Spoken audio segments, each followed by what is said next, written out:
Hello po, ako po si Carmen. Pwede rin po ninyo akong tawaging Charmy. Ngayon po, ituturo ko sa inyo kung paano po lulutuin ang homemade biko. Napakasimple lang po nito at kailangan lang po natin ng kompletong sangkap. Katulad po ng coconut milk, glutinous rice or malagkit, brown sugar or dark brown sugar. So, dalawang lata po ang ating gamitin ng coconut milk dahil ang isang lata gagamitin po natin ito pang saing sa ating glutinous rice or malagkit. Ang isang lata naman po gamitin po natin ito ng matamis.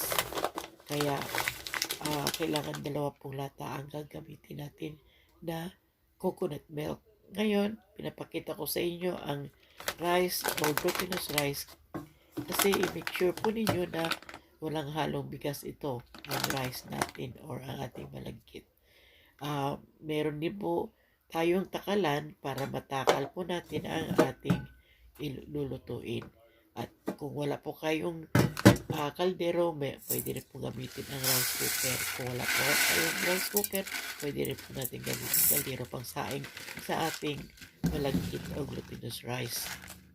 So, ayan po, pinakita po natakal ito at huwag po kalimutan kung ilan ang takal para pag nilagyan po natin ito ng coconut milk ay pareho din po ang takal nito para hindi po ito magkaroon ng problema pagka niluto. Kasi baka po ito ay mahilaw o titigas ang kanin. So, para maiwasan po yun. So, bago po lagyan ng coconut milk, siguraduhin po ninyong huhugasan po muna ang bigas. So, ayan, nilalagyan na po ng coconut milk ito. At, ayan po, minimake sure ko rin po ito na binibilang para hindi po ito maging hilaw pag niluto. Ayan na po, ready na po ito. At tatakpan at ilagay na po sa rice cooker. Or ito na po yata ang rice cooker. O, ayan po, nasa rice cooker na.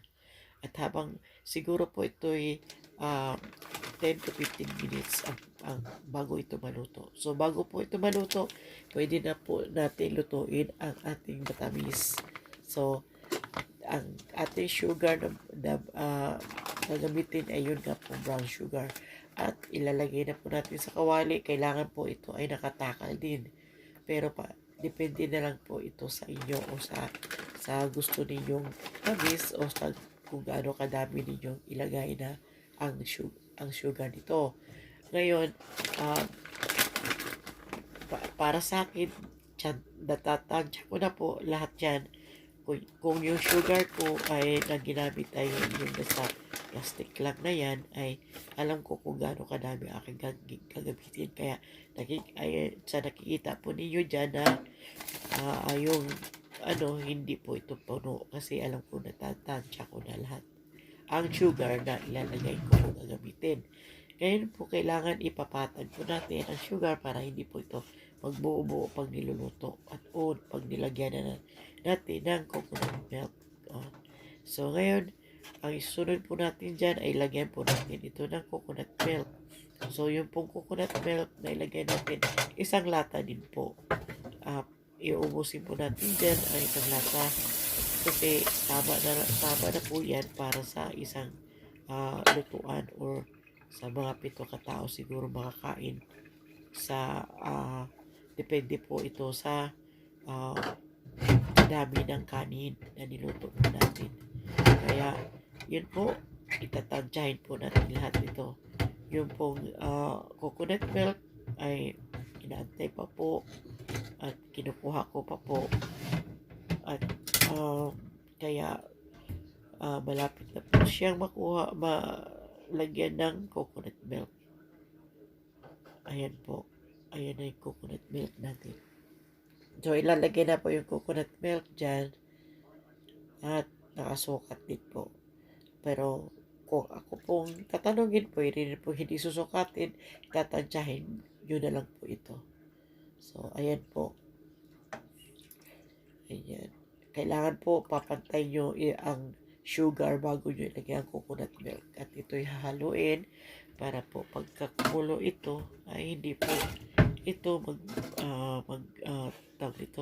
hindi ito magbuo-buo ang sugar nito. pag kumulo. So, ayan po, maghintay po tayo ng 15 minutes o 10 minutes, 15 minutes bago ito kukulo. Ayan, tatakpan na po natin para hintayin po natin ang 10 to 15 minutes. At yan po ay ready na po natin. Pag kumulo na, ready na po natin ilagay ang ating kanin kung ating kanin ay luto na. Yan po ay kumukulo na. Ngayon, at kinakailangan po natin haluin ito para po hindi bubuo ang sugar nito at hindi po siya mamumuo sa gilid.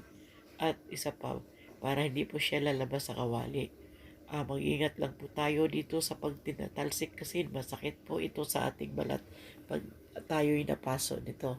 Kaya yan po, nandahan lang po ang pag halo nito hanggang sa ito'y magiging malagkit at ready na po natin ilagay ang kanin kung luto na po yung kanin natin. So, ayan, sige lang po ninyong haluin hanggang sa maging malagkit na ito. O ngayon, pagka luto na po itong kanin natin, pwede na po natin ilagay ang ating kanin dyan.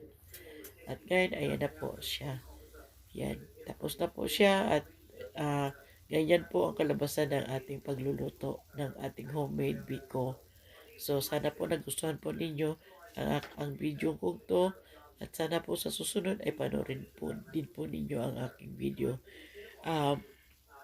Sana po i-like po ninyo, i-subscribe at saka mag-comment po kayo doon Tagaasa ka! sa button ng ating YouTube. Okay, thank you po sa lahat.